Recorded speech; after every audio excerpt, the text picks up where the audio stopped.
temprano. Ahora, vamos a ver algunos de los temas claves, ¿no? que vamos a desarrollar a lo largo de estas 2 horas. Uno tiene que ver con el dólar, después qué pasa con las jubilaciones, se va a modificar, van a tener que trabajar más los adultos mayores para recibir un ingreso mensual, todo eso lo vamos a ver. Y ahora también otro de los temas, ¿no? Por sector, por segmento, de todo lo que vamos a desarrollar a lo largo de estas horas. Bueno, primero, Venezuela en la mira. Una de las imágenes que seguro vieron y se cansaron de ver. En Venezuela se vive una dictadura. ¿Qué pasó el día de ayer? ¿Por qué hubo elecciones? ¿Por qué se convocó a una Asamblea Nacional Constituyente? ¿Y por qué acaban de amenazar desde Estados Unidos con sanciones económicas a quien se anime a conformar esa asamblea? Argentina no reconoce tampoco los resultados, pero vamos a ir directamente a Venezuela con analistas, con miembros de la Asamblea para tener todas las voces y entender qué está pasando en Venezuela y sobre todo qué se viene de aquí en más. Y ahora, ¿dónde está Anaí? Otra vez, una joven desaparecida. Penélope, muy buenas tardes. Contanos, ¿qué se sabe? ¿Qué es lo último, por lo menos, que se sabe de Anaí? Buenas tardes, Lourdes. Lo último que se sabe es que desapareció el sábado a las 5 de la tarde y desde entonces no se sabe nada más de ella. Entonces, estudiantes, docentes y familiares de ella van a marchar hoy a las 18:30 desde la Escuela Nacional de Banfield hasta la municipalidad para reclamar por su aparición. Buenísimo. Recordemos que ella tiene 16 años y que la última vez que se la vio fue en el campo de deportes cuando salió a caminar, así le dijo a una amiga por mensaje de texto. Buenísimo, la marcha ya comenzó, 6:30, vamos a estar ahí. Y caras del fútbol privado. Bueno, la cancha, el estadio, la pelota, las cámaras. Ahora, ¿quiénes serán los rostros? Carlos, ¿ya se conocen lo que se denominan las duplas de la nueva televisación? Exactamente, ¿cómo te va, Lourdes? Sí, ya se conocen las duplas, ya están ahí las de Fox y las de Turner, los dos periodistas principales de Fox y luego de Turner. Después vamos a ampliar y vamos a ver cómo va a ser la televisación del fútbol privado. Gracias, Carlos. Y un tema que generó escándalo, confusión, debate y ahora lo que está pasando con los youtubers en la mira. ¿Por qué? Los youtubers, 4 por lo menos muy conocidos, muy renombrados dentro del mundo de los youtubers, participaron de un evento, de una fiesta y apareció un video en donde se los ve manoseando a una joven. ¿Cuál es la versión? Bueno, hubo réplicas, hubo explicaciones. También habló la joven, la chica que dijo, bueno, no hubo violación, no me violaron, pero sí estaba alcoholizada y perdía la conciencia de lo que sucedía. Vamos a estar también hablando de qué tiene que ver los youtubers y qué hay detrás de este episodio. Bueno, algunos de los temas entonces que vamos a desarrollar el día de hoy. Ahora, volvemos al tema central que te contábamos. Venezuela, seguramente hoy estuviste recibiendo mucha información sobre la elección del día de ayer y lo que la oposición insiste en denominar como un proceso ilegítimo o ilegal. Por eso se dice que están viviendo en una dictadura. Lo llamativo es que hubo un proceso de elecciones. Claro, la oposición se negó a participar. No hubo ninguno de los candidatos porque le dan vuelta la cara a este proceso de elecciones. Esto, por ejemplo, fíjense, es llamativo. Esa explosión que se da ahí fue en el centro de Caracas y la grabación estaba esperando que pase ese grupo de policías. Fíjense porque están ahí a media cuadra más o menos. Y se veía cómo habían dejado un dispositivo, una bomba, no se sabe de la dimensión, pero impactó en un grupo de policías motorizados. Allí hubo algunos heridos, 8 policías heridos. El día de ayer se hablaba de muchos fallecidos. La Fiscalía confirma que por lo menos 7 personas murieron, ninguna de ellas relacionadas en el ámbito de la elección, aunque sabemos que últimamente, en los últimos meses, la situación en Venezuela ha estado realmente fuerte. Estamos ahora en comunicación con el responsable de la Embajada Argentina en Caracas, porque una de las alternativas que estaría manejando el Ejecutivo de Argentina es evacuar a los familiares de los diplomáticos para evitar que haya algún tipo de violencia como lo que sucedió con el encargado de negocios. Más adelante vamos a estar con él. Yo quiero escuchar a la oposición en Venezuela porque aseguran que esto no es legítimo. José Guerra es diputado de Venezuela, está con nosotros vía telefónica desde Caracas. Diputado, ¿cómo le va? Un placer saludarlo. Lourdes Suazo, desde acá. Buenas tardes, ¿cómo están ustedes? Bien, sabe que estamos recibiendo muchas informaciones, imágenes, conflictos. Sabemos que el día de ayer fue una jornada agitada por manifestaciones que se daban en diferentes puntos del país, pero por otro lado, 8 millones, según confirma la autoridad electoral, fueron a votar. ¿Cómo califica lo que sucedió ayer? Bueno, ayer lo que sucedió fue una caricatura de elección en el cual el gobierno pretende legitimar una asamblea constituyente absolutamente ilegal, tanto su convocatoria como el acto de votación. Y esos 8 millones que ellos dicen que votaron, Sí.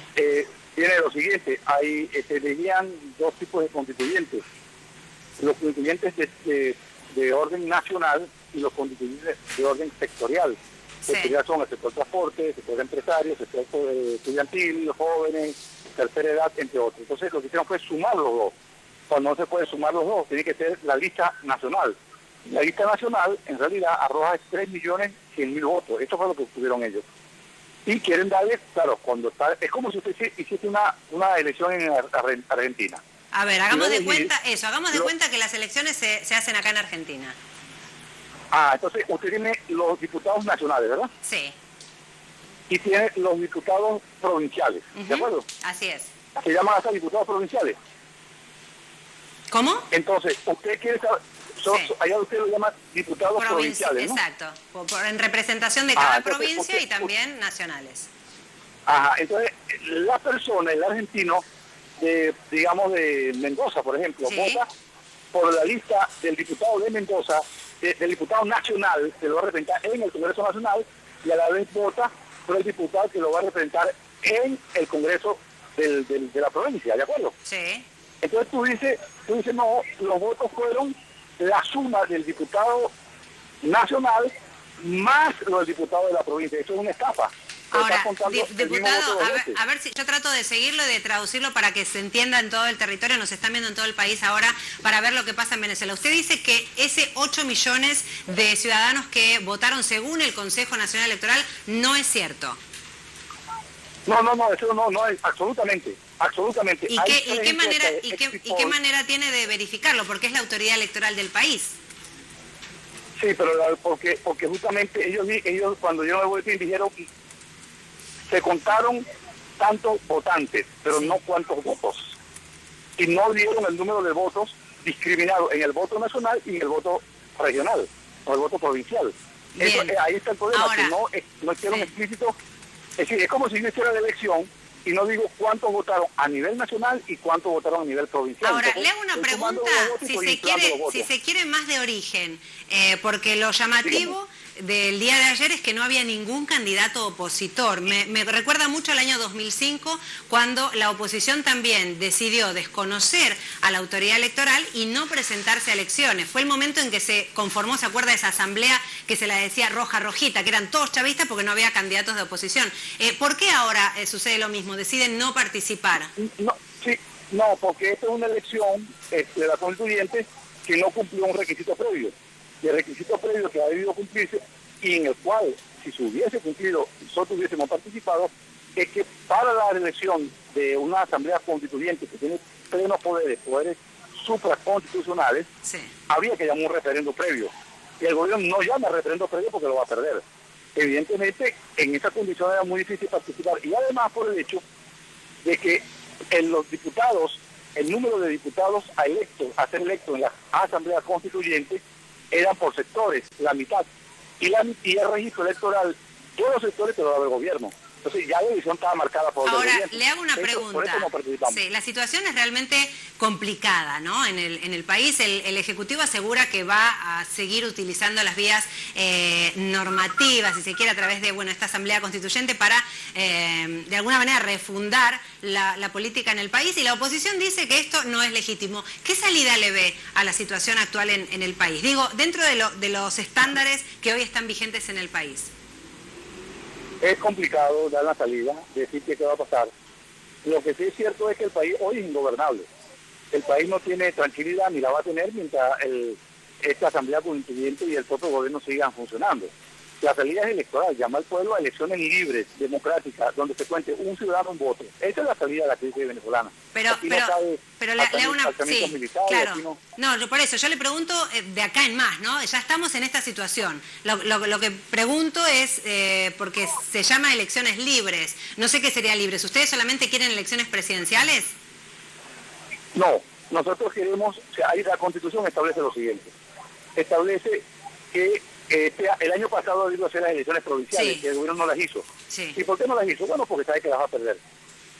Dijeron el año pasado que lo iban a hacer en junio de este año. Tampoco lo hicieron. Y además argumentaron que la podían hacer este año, en diciembre, y tampoco se tiene certeza. Entonces, por eso le estoy diciendo que la lucha sí pasa por el rescate del voto. Ese es el gran argumento que nosotros tenemos, porque no hay el derecho al voto libre, democrático, universal, directo y secreto. Si ayer se presentaba la oposición, hubiese sacado bastantes votos también, ¿verdad? Muchos, pero no dice. Entonces se da la paradoja de que hubiésemos sacado probablemente el 60% de los votos o más y hubiésemos estado en minoría.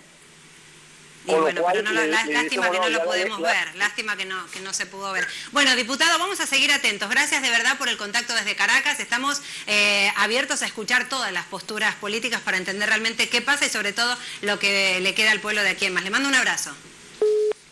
Ahí escuchamos al diputado José Guerra. Bueno, esto que vemos acá es parte de lo que se vivió el día de ayer. La jornada en Venezuela, insisto, difícil por donde se la mire, con diferentes posturas. Por eso nosotros queremos involucrar el análisis también en este caso de una voz autorizada, no solamente por el origen, por venezolano, sino también porque conoce la realidad política regional desde hace mucho tiempo, lo viene haciendo, escribe libros y demás. Modesto Guerrero con nosotros, ¿cómo le va? ¿Qué tal? Bueno, estábamos escuchando entonces la palabra de uno de los diputados de oposición. Uno de los más radicales. ¿Cómo? Uno de los más radicales, José Guerra. Sí, José Guerra. Por eso queríamos escucharlo también, porque a mí me parece importante para que la población argentina pueda tener sobre la mesa todas las posturas, ¿no? Y entender cuáles son los argumentos de cada lado. Modesto, le voy a pedir que me acompañe a repasar qué dijo el presidente de Argentina después de las elecciones del día de ayer. Ayer veía las imágenes de lo que está pasando en Venezuela, que ya se viene reiterando hace meses, hace años, cada vez peor, cada vez más violencia, cada vez más agresión, cada vez más abandono. Y la verdad que primero fue el dolor y la solidaridad con el pueblo venezolano, que estamos recibiendo muchos venezolanos todas las semanas en Argentina, que vienen a trabajar y bienvenidos, bienvenidos. Pero también no pude dejar de pensar lo cerca que estuvimos de ir por ese camino. Como todo hubiese sido realmente muy difícil, tremendo para los argentinos, pero por suerte una mayoría de argentinos decidimos cambiar, decidimos creer en nosotros mismos, decidimos vencer el miedo, la resignación que nos querían meter. Y hoy, cuando los escucho, no lo puedo creer, cuando los escucho, aquellos que nos gobernaron tantos años, con distintas propuestas y distintos partidos políticos, decirnos que ellos tienen soluciones. Ellos que después de tantos años de gobernar, lo que nos dejaron son problemas y ruinas. No lo puedo creer. No lo puedo creer.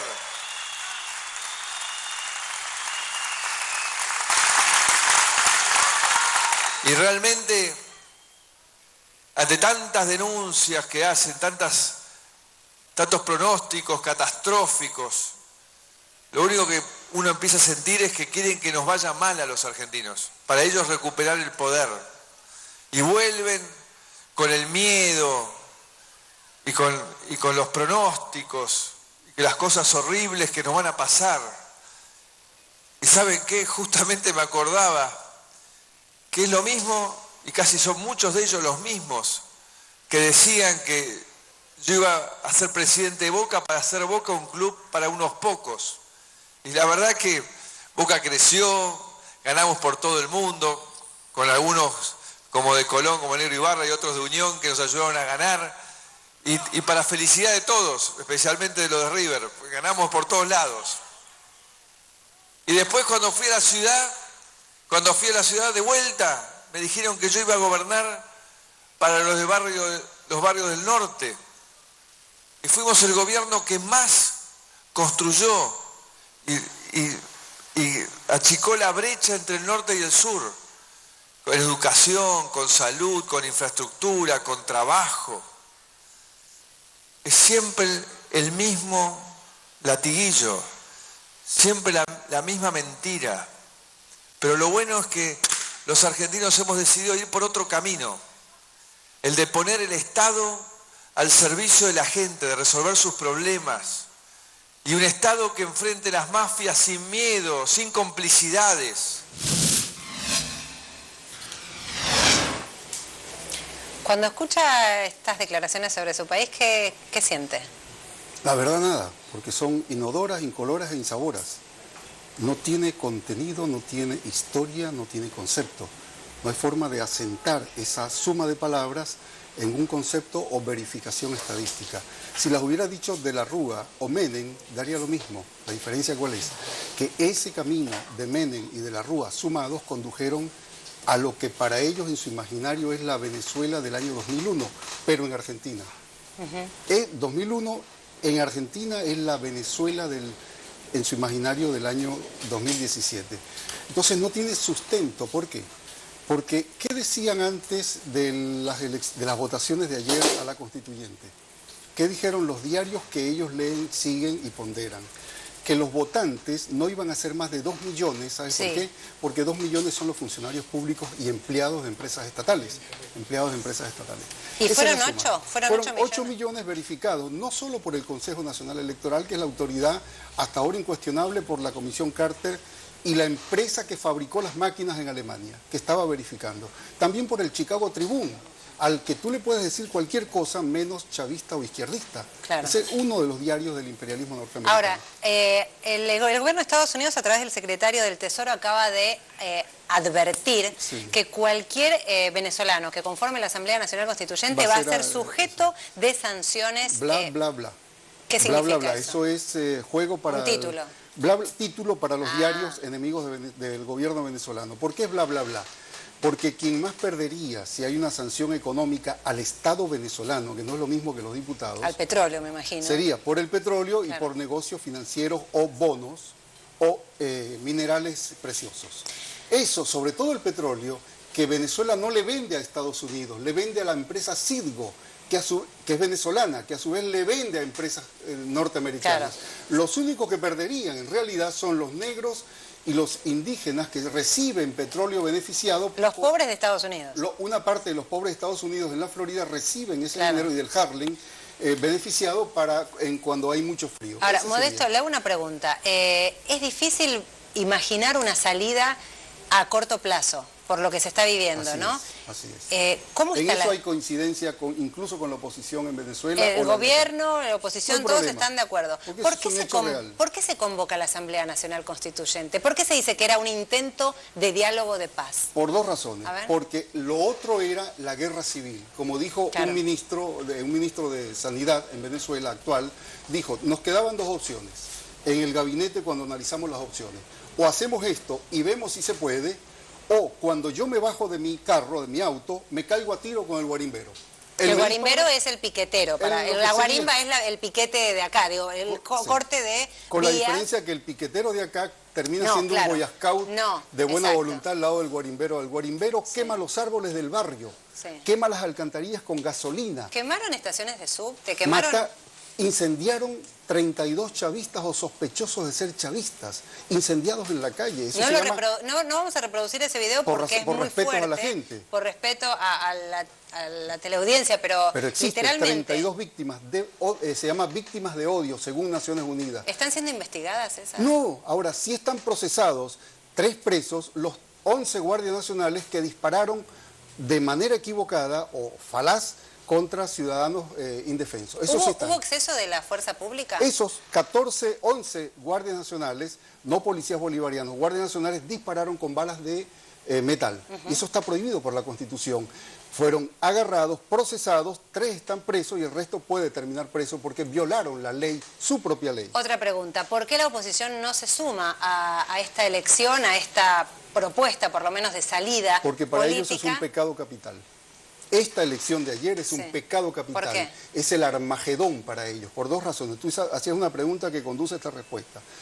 ¿Por qué? La primera, evitar la guerra civil. Al gobierno le quedaba la opción de disparar a mansalva, no a mansalva, en forma sistémica. Sí, reprimir a todas las manifestaciones que se hacen casi a diario. Y en forma sistémica, porque como no pueden dividir el ejército para hacer un estilo Siria, 2 territorios, 2 ejércitos, y no pueden hacer el corredor por Cúcuta, Colombia, de los paramilitares del norte de Santander, tenían que hacer lo que hicieron, desguarimbiar todo el país, quemando 163 edificios públicos quemados. 163 edificios públicos quemados, ¿en cuánto tiempo? ¿En cuántos meses? 4 meses. En 4 meses. En 4 meses. Esas imágenes no llegan acá. Las agencias de noticias... Y eso está bien para ellos. Claro, las agencias de noticias se encargan de replicar tal vez lo más brutal de los sectores. Cuando un soldado dispara o un militar que es repudiable en Argentina, en Venezuela o en Ucrania, en donde sea. Claro. La diferencia ¿cuál es? Que el gobierno no ordena disparar, como hizo De la Rúa, ordenó disparar a través de su jefe de policía. El gobierno al revés, pena y castiga a los guardias nacionales que se atreven a hacer la locura de disparar contra manifestantes indefensos o que no están armados. Está bien. Eso es correcto, lo que hace el Estado, el gobierno y representación del Estado. Incluida la Fiscalía, que es opositora, reconoce eso. La diferencia es cuando te disparan, como ayer, con una bomba de estruendo que hirió, posiblemente mueran 3 esta noche. 7 policías bolivarianos. ¿Ahí qué haces? ¿Le respondes con difícil, flores o le respondes con discursos? Es muy difícil ahí. Bueno. Modesto, ¿qué se viene entonces? Porque Argentina no reconoce las elecciones. Para Estados Unidos, Maduro es un dictador que ignora la voluntad del pueblo. Cito textual. ¿Qué se viene? Porque hay varios países que no reconocen lo de ayer. Sí, tienen un problema. Uno, se quedaron con las ganas. 2 tipos de ciudadanos. El gobierno de Brasil, el gobierno de Argentina y 9 gobiernos de América Latina que desconocen los resultados, más Estados Unidos. Tienen un problema, no ganaron el Mercosur para expulsar a Venezuela, no tuvieron mayoría. Lograron, no obtuvieron mayoría en la OEA y no obtuvieron mayoría en UNASUR. CARICOM, que es el organismo del Caribe, tampoco les dio mayoría. ¿Cómo es que un país está aislado si no logran expulsarlo de los organismos que contiene ese país? Entonces, ¿qué viene? Si no bombardean, como ayer intentaron. El plan para ayer era incendiar el país, no la ciudad, el país, con bombas, lo que tenían preparado. Lo que anunció Juan Requesén, el compadre de Guerra, el que estaba hablando ahora, Juan Requesén anunció que iban a incendiar el país. Ya no hay que investigar mucho. Entonces, como no lo lograron, ¿qué queda? Uno, que se establezca la Asamblea Constituyente. ¿Cuándo va a ser eso? Se establece muy pronto, en pocos días, y que en 2 o 3 meses, que es lo que puede durar, reconstituya un ordenamiento jurídico que pueda ser aceptable. Y tiene que ser un referendo para aceptar la Constitución. Por supuesto, al final de la Constituyente, con las reformas, tiene que referendarse. Pero eso no va a ser aceptado. Claro. No, o sea, va a haber, ya anunciaron, acaba de anunciar Guerra, el que entrevistaste, que no lo van a reconocer. Va a haber más violencia. Entonces el Estado tiene que prepararse para más violencia. Y esa es la parte más dolorosa y difícil yo viví muchos años en Venezuela y a mí me duele ver lo que está sucediendo en el país, sobre todo porque es difícil imaginar una salida pacífica en el corto plazo. Modesto, ¿lo vamos a invitar otra vez con más tiempo? Con mucho gusto. Gracias por su punto de vista. Nosotros vamos a seguir en Tarde o Temprano. Estamos hablando de Venezuela y ahora volvemos a la República Argentina. Belén está en una movilización. Otra vez, una joven desaparecida. Belén, buenas tardes.